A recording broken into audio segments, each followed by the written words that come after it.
अस्सलाम वालेकुम रहमतुल्लाहि व बरकातुहू। मैं हूं डॉक्टर कादी और शामदीद करता हूं आपको इस वीडियो में। दोस्तों, आज का सवाल बहुत ही ज़्यादा अहम है। सवाल यह है कि सिल्वर यानी कि चांदी, उसमें तेज़ी कब आएगी? और दोस्तों, इसका जवाब जो है वो जज्बात से नहीं बल्कि डेटा, साइकिल और हकीकत से निकलेगा। दोस्तों, फंडामेंटल्स की बात करें तो मैं आपको बता दूं कि दुनिया में मुसलसल ये 6वां साल चल रहा है कि चांदी डेफिसिट में है, यानी कि डिमांड उसकी सप्लाई से ज्यादा है।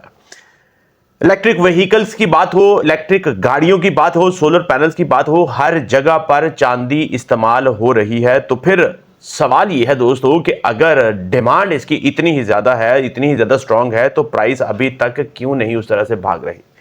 जवाब उसका दोस्तों मैं आपको बताना जा रहा हूं। जवाब उसका दो चीजों में है, एक इंटरेस्ट रेट्स में और दूसरा इकोनॉमी में। दोस्तों, ये भी आपको समझाऊंगा मैं।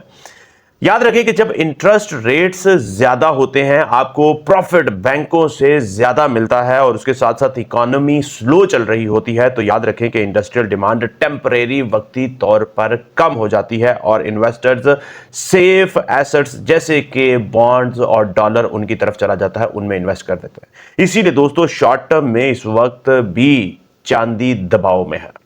लेकिन यहां पर एक गेम चेंजिंग इनसाइट, बहुत ही गहरी डिटेल में आपके साथ आपको बताऊंगा। दोस्तों, सिल्वर के याद रखें कि दो किरदार हैं, सिर्फ और सिर्फ इंडस्ट्रियल मेटल नहीं है बल्कि ये मॉनेटरी मेटल भी है, यानी कि सोने का किरदार भी इसके अंदर मौजूद है।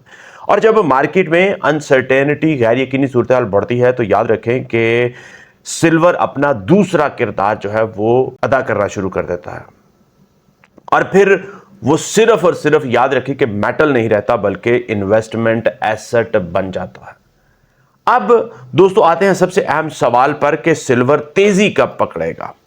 जवाब के लिए मैं आपको दोस्तों 3 सिग्नल इसके समझाऊंगा जिनके अंदर इसका जवाब छुपा हुआ है। पहला सिग्नल दोस्तों कि जब सोना स्ट्रांग अपवर्ड ट्रेंड में जाएगा, क्योंकि हिस्ट्री यही कहती है, तारीख हमें यही बताती है कि gold moves first, silver moves faster.